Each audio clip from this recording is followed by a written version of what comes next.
আল্লাহ রাব্বুল আলামিন বলতেছেন ইয়া আইয়ুহাল্লাযীনা আমানু ইযা কুমতুম ইলাস সালাতি ফাগসিলু ওয়ুজুহাকুম ওয়া আইদিয়াকুম ইলাল মারাফিক ওয়ামসাহু বিরুউসিকুম ওয়া আরজুলাকুম ইলাল কা'বাইন। চিৎকার দিয়ে বলেন আল্লাহু আকবার।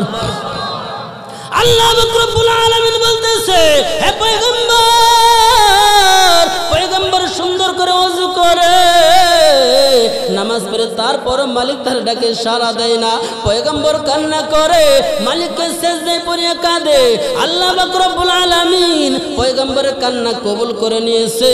এই পয়গম্বরকে বলতেছে হে পয়গম্বর, সিজদা যে করলা, নামাজ পড়া কিছু তরিকা আছে না নাই?